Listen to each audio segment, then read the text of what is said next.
한기수의 한큐. 한큐. 네, 오늘도 시장에서 수익을 낼 수 있는 방법, 손실은 줄일 수 있는 노하우 전해드리도록 하겠습니다. 엠멜곤드 한기수 매니저와 함께하고 있고요. 매니저님이 매일같이 다양한 시황 정보 올려드리고 있는데 어디서 볼 수 있느냐? 친구를 맺으셔야지 볼 수 있습니다.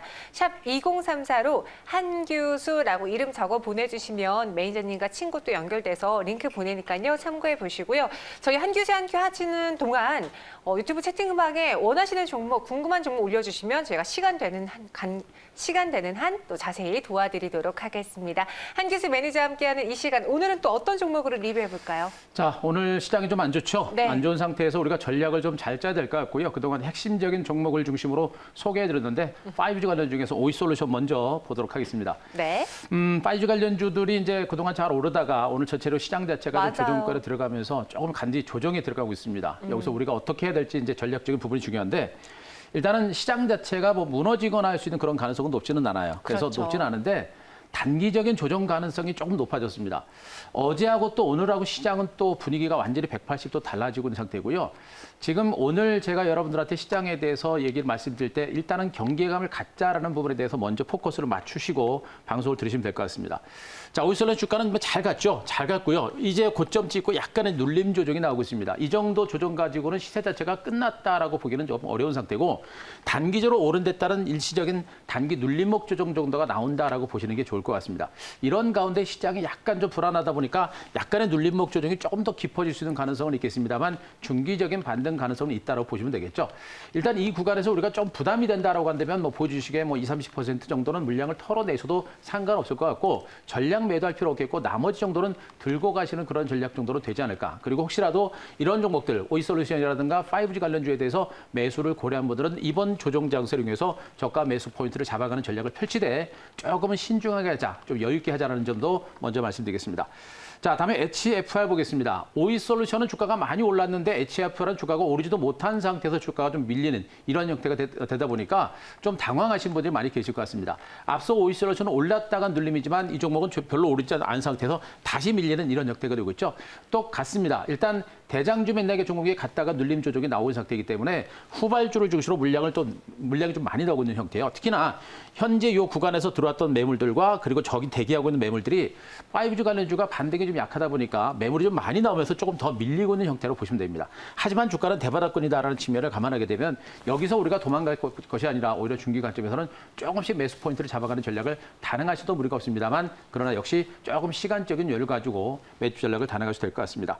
자, 한 종목을 더 보겠습니다. GST라고 하는 종목 보겠습니다. 반도체 장비주인데 정말 실적이 참 좋은 종목이에요. 실적 좋고 성장 가치도 좋은 종목임에 불구하고 한 차례 정도 강하게 올라갔다가 속입수 패턴 나왔고 다시 좀 눌리는 형태가 되고 있죠. 좀 지리한 혼주 장세가 나왔고 또 시장이 좀 안 좋다 보니까 또 밀집대를 깨고 내려가는 그런 형태가 되고 있죠. 그러나 자, 무시할 필요 없겠습니다. 일단 이 종목도 약간은 직전 저점을 중심으로 해서 쉬어가는 하나의 과정이 진행될 것이고 전반적인 장세가 쉬었다가 다시 움직이는 단계가 되면 다시 반등할 수 있는 가능성이 높습니다. 급하게 보지 마시고요. 좀 긴 호흡으로 보자는 측면과 함께 일단은 경계감을 가지고 대응하시되 매수 포인트와 반등 포인트는 잡아가 볼 만한 그런 종목으로 말씀드리겠습니다.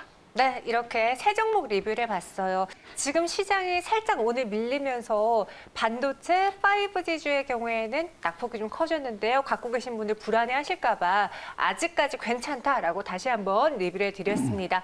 하반기 무언가 시장의 분위기를 확 제약바이오에서 반도체 IT로 바꿔줄 만한 그런 강한 모멘텀이 어떤 종목이든 주인공이 나타나줬으면 좋겠어요. 그런 게 좀 나타나줘야 될 것 같고요. 네. 또 그것도 그렇지만 이제 전체적인 시장의 흐름을 좀 바꿔줄 수 있는 그런 모멘텀들이 좀 나와야 되는데 그 모멘텀들이 지금 우리가 생각했던 것보다 빨리 안 나오고 있고요.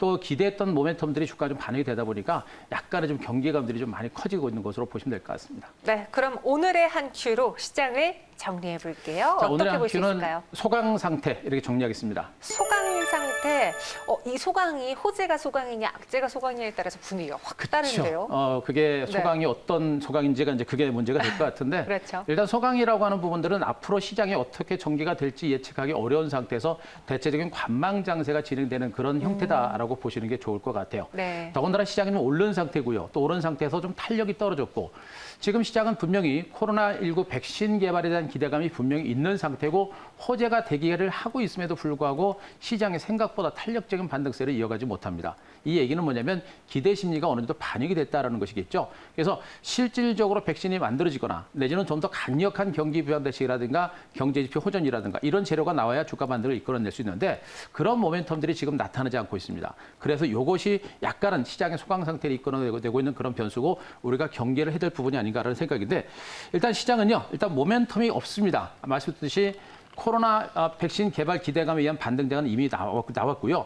경기 부양 대책이라든가 이런 것들 다 나왔습니다. 근데 그런 재료 외에 추가적으로 상승세를 이끌 만한 모멘텀이 없는 상태입니다. 그러다 보니까 이런 소강 상태는 계속 진행이 되고 있는 것으로 보시면 될 것 같고요. 자, 두 번째는 지금 시장에서는 이제 백신 기대감은 분명히 있습니다. 하지만 어느 정도 시장에 반영이 됐고요. 그리고 미국에서 코로나19 확진자 수가 계속해서 확산세를 이어가고 있는 그런 모습이죠. 미국의 코로나19 확산세가 계속해서 이어지고 있는 부분들은 분명히 증권시장에서는 더 이상 신경을 안 쓰는 것처럼 보입니다. 그런데 가만히 볼수록 우리가 연계를 해서 봐야 될 부분이 뭐냐면 미국의 코로나19 확진자 수가 증가세가 늘어나고 사망자 수가 늘어나면서 미국의 본격적인 경제 재가가 다소 딜레이가 되고 있죠. 결국 2분기 정도 선에서 미국의 경제 지표가 다소 부진해지는 상태입니다. 어제 미국 증시가 바로 이제 조정을 받았던 부분들도 바로 신규 실업시장 신청 건수가 늘어났기 때문에 경제 지표가 2분기에 좀 안 좋을 수 있는 가능성이 높아요. 이것이 우리가 경계를 해야 될 또 하나의 포인트다라고 보시는 게 좋을 것 같고요. 자, 중국의 이제 산사댐 붕괴 우려감이 지금 부각이 되고 있는 상태인데 중국도 지금 이제 대규모 홍수가 나고 있는 부분들도 우리한테는 뭐 아무 얘기는 아닙니다만 그러나 만약에 붕괴가 된다고 한다면 그것도 엄청난 악재가 될 수는 있습니다. 하지만 그럴 가능성은 일단 높지는 않기 때문에 민감할 필요는 없겠습니다만 그것도 우리가 주목을 해야 될 그런 포인트가 아닌가라는 생각을 해볼 수가 있겠습니다. 또 한 가지는 미국의 3대 지수가 다우지수, S&P 그리고 모두 3대 지수가 512 평선을 깨고 내려가는 그런 흐름이 나타났죠. 이것도 우리가 좀 경계해야 될 그런 포인트가 아닌가. 그리고 시장은 단기적인 어떤 숨고르기 가능성이 좀 확대가 되고 있는 부분이기 때문에 조금은 우리도 경계를 좀 해야 될 것 같습니다. 자, 기술적 분석 보겠습니다. 다우지수 일봉 차트를 보도록 하겠습니다. 자, 제가 이제 그동안 미국 뉴욕 증시라든가 흐름들을 계속해서 말씀드리면서 항상 드리는 말씀이 뭐냐면 미국 증시의 흐름 봤을 때 단기적인 추세 흐름을 굉장히 중요하게 말씀드렸습니다. 특히나 3대 지수를 중심으로 흐름 자체가 꾸준하게 살아있었고 나스닥이 상대적으로 많이 올랐습니다만 다우라든가 S&P 지수는 상대로 못 올랐었죠. 그 와중에 지금 다우 지수도 다시 512 평선을 솟고 깨는 그런 흐름이 나왔죠.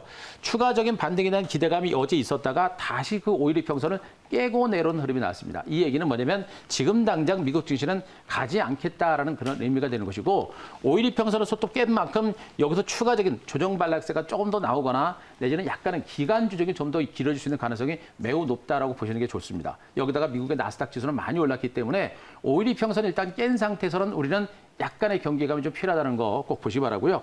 자, 코스피 일봉 차트를 보도록 하겠습니다. 자, 미국 증시가 조정권에 들어가면서 국내 증시도 마찬가지입니다. 지금 이제 코스피 일봉 차트도 어제까지는 흐름 자체가 굉장히 좋았습니다만 오늘 512 평선을 깨고 내려가는 흐름인데 양봉이 나오면서 반등은 시도가 됐습니다만 512 평선의 저항을 받고 있는 형태예요. 무너지는 그런 단계는 아닙니다만 만약에 코스피 지수가 여기서 추가적인 조정 반락세가 나올 때는 요 직전 저점까지도 약간의 조정이 좀 더 나올 수 있는 가능성은 좀 높아진 상태로 보시면 되겠죠. 결국에 지금 당장 시장 자체가 급격하게 올라갈 만한 그런 장세는 아닌 것으로 본다라고 보시면 될 것 같고요. 폭락에 대한 공포감보다는 그러나 단기적인 어떤 숨고리가 조금 더 나올 수 있는 그런 가능성이 있는 부분이기 때문에 그 부분을 우리가 보시면서 약간은 경계감을 갖자 이렇게 정리드리겠습니다. 네, 소강 상태라고 이야기를 해주셨어요. 코스피 지수도 오늘은 좀 쉬어가긴 하지만 그래도 장중에 2230선까지 이번 주에 또 고지를 밟아냈었거든요. 그럼 다음 주에 우리 시장 모습은 어떨지 미리 예측해 볼게요. 내일의 한 수로 풀어볼까요? 자, 내일 한 수는 경계감 필요 이렇게 정리하겠습니다. 경계감 필요.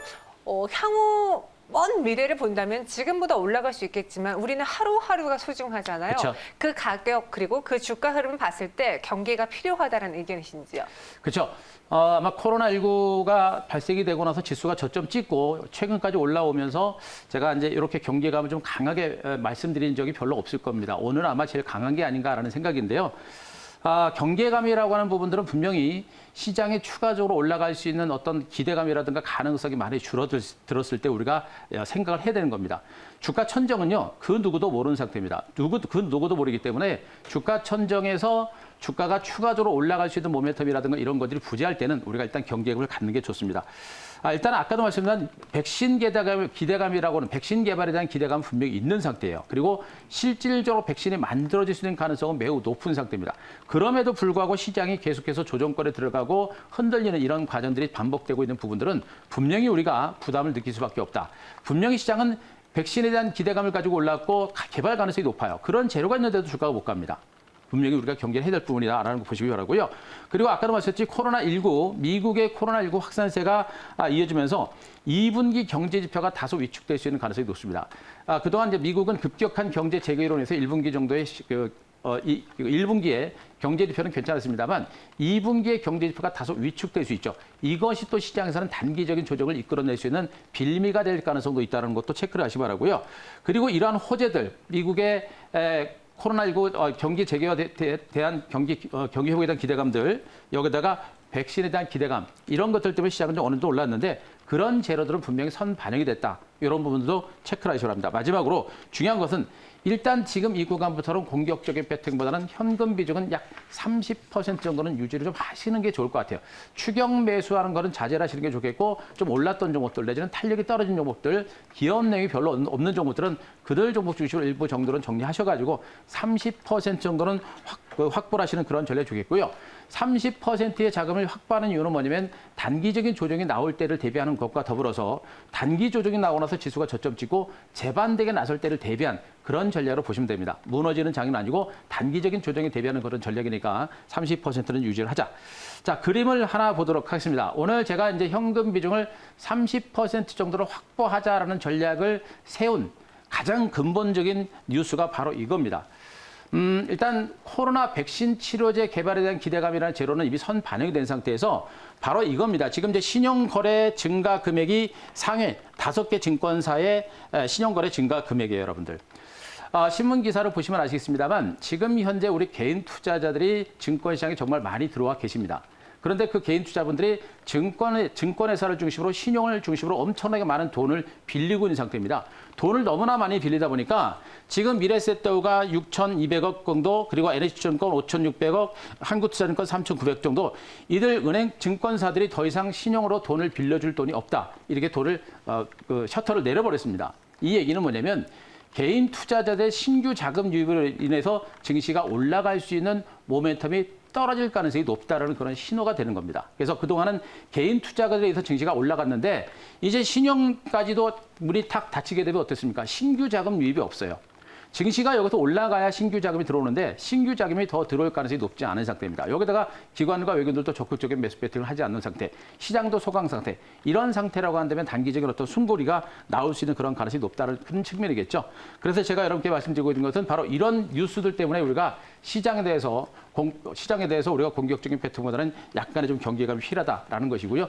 그래서 일단은 현금을 좀 만들어 놓고 다시 한번 시장을 좀 더 본 다음에 재매수 포인트를 잡자. 이런 관점으로 말씀드린 거니까 그 부분 꼭 체크를 하셨으면 좋겠습니다. 네, 요즘 다시 또 빚내서 투자하는 분들이 많아지고 있고 너무 많으세요. 그 투자 금액이 지금 제약바이오, 그러니까 코로나19 기대가 있는 제약바이오 쪽으로 급격하게 쏠리고 있대요. 항상 과열 양상이 나왔을 때 우리는 그 이후에 급락을 본 적이 있기 때문에 그런 점에서 경계감을 가져가자 이야기해 주셨어요. 그리고 바이오 제약주들과 함께 요즘에 정말 말도 안 되는 재료를 붙여가지고 올리는 종목들이 굉장히 많아요. 네. 뭐 요즘에 샨사댐 관련주라 그래가지고 일부 종목들도 올라가고 있는데 맞아요. 너무 주식이라는 거는 이제 투기성 매수에 의해서 주가가 오를 수도 있습니다. 근데 그 투기성 매수에 의해서 올라간 종목들을 우리 개인들이 잘 모르기 때문에 쫓아가게 되죠. 네. 맨 뒤에서 큰 피해를 보는 사람들은 우리 개인입니다. 그래서 투기적인 종목군들에서는 너무 급하게 추격 매수하거나 하는 전략은 좀 자제하시는 게 좋다는 것도 좀 말씀드리겠습니다. 네, 알겠습니다. 그럼 오늘의 한 큐 종목으로 정리해 보겠습니다. 어떤 종목이 눈에 띄었을까요? 자, 종목 선택이 좀 쉽지 않았는데요. 일단 먼저 선 조정 받은 종목이에요. 자, 슈피겐 코리아라는 종목 가져왔습니다. 네, 선 조정받은 슈피겐 코리아를 선택해 주셨네요. 회사 설명 그리고 가격 차트 볼게요. 네, 일단 시장이 뭐 단기적인 소강 상태 내지는 단기적인 조정 가능성이 있는 상태이기 때문에 종목에 대한 접근에 있어서는 우리가 급하게 접근할 필요는 없다라는 것도 먼저 말씀드리고요. 자, 이 슈피겐 코리아는 뭐 다들 아시겠습니다만 이 스마트폰 엑서 세대를 생산하는 업체입니다. 과거에 이제 스마트폰을 중심으로 액세서리를 만들기 시작을 해가지고 그 제품들이 더 커지고 고급화되면서 실적이 상당히 많이 좋아지고 있는 그런 대표적인 그런 종목이에요. 어떻게 보면 별거 아닌 것 같은 업체지만 그러나 꾸준하게 실적이 나오는 종목이고 그런 실적 때문에 상당한 주가 수준을 보유하고 있는 그런 종목으로 보시면 되겠습니다. 이제 아마존닷컴에 이제 이 슈피겐코리아의 제품들이 들어갔기 때문에 전 세계를 중심으로 한 이 회사의 제품이 이제 나간다는 측면, 이런 것들 때문에 앞으로 이 회사가 점진적인 성장 가치가 많이 부각이 될 수 있는 그런 가능성이 높은 종목이에요. 더군다나 어떻습니까? 올해 하반기에 본격적인 스마트폰 대전이 시작이 됩니다. 삼성전자를 중심으로 해서 글로벌 국가들의 스마트폰 대전이 본격적으로 시작이 되기 때문에 그에 따른 이러한 어떤 액세서리를 중심으로 한 매출 증가세라든가 성장세가 다시 한번 부각이 될 수 있는 가능성이 높기 때문에 이런 종목들은 우리가 단기적인 주가 등락보다는 중장기 관점에서 우리가 볼만한 그런 종목으로 보시는 게 좋습니다. 자, 기술적인 흐름 보시게 되면요. 이미 이 종목도 바로 아까 말씀했죠. 긴 시간 동안에 하락적으로 보였었고 이제는 바로 실적 개선에 대한 기대감을 가지고 강하게 이미 오른 상태입니다. 역시 그러고 나서 지금까지 횡보 장세로 연출됐었고 지금 현재 이렇게 단기적인 조정이 나오고 있죠. 단기적인 조정권, 시장이 단기적인 상승세를 보이는 와중에도 이 종목은 단기 조정이 나오면서 선 조정을 받은 상태입니다. 이 구간에서 조금 더 추가적인 하락세는 나올 수 있겠습니다만 이 눌림 조정을 이용해서 우리가 조금씩은 매집을 해볼 만한 그런 종목으로 보시면 되겠습니다. 자, 이 종목은 제가 이제 목표가를 말씀드리기 앞서서 손절가를 제가 먼저 말씀드리면요. 자, 5만 4천 원 정도로 제가 손절가를 좀 하단으로 잡겠습니다. 이 손절가를 저점을 해서 앞으로 떨어질 때마다 우리가 조금씩 물량을 주워 담는 그런 관점으로 보시는 게 좋습니다. 5만 4천 원이 깨지기 전까지는 우리가 담아볼 만한 그런 종목으로 제가 말씀드릴 수가 있겠고요. 여기서부터 이제 주가가 올라가기 시작하고 실적 개선에 대한 기대감을 가지고 올라가게 되면 반등이 좀 강할 것으로 보고 있습니다. 목표가를 제가 8만 원 정도까지 보겠습니다. 일단 눌림 후에 2단 반등이 나오는 부분들은 고점 돌파 가능성이 있다라는 그런 의미가 되겠죠. 그리고 나서 이 종목이 조정을 받고 올라가게 되면 아마 시장이 좀 안정이 되는 그런 위치가 될 겁니다. 그래서 목표가 제가 8만 원까지 좀 높게 잡아드릴 테니까 중장기 관점에서 한번 정도 보실 만한 종목으로 말씀드리도록 하겠습니다. 네, 슈피겐코리아 오늘 현재 매수가 3시 기준으로 들어갔습니다. 현재는 3%가량의 약세를 보여주고 있고요. 목표 주가는 8만 원, 손절가는 5만 4천 원 제시했어요. 참고해 보시길 바라겠고요. 또 샵 2034 한규수 매니저 친구 맺으실 수 있으니까요. 기억해 주세요. 저희는 다음 주 이 시간에 찾아오겠습니다. 고맙습니다.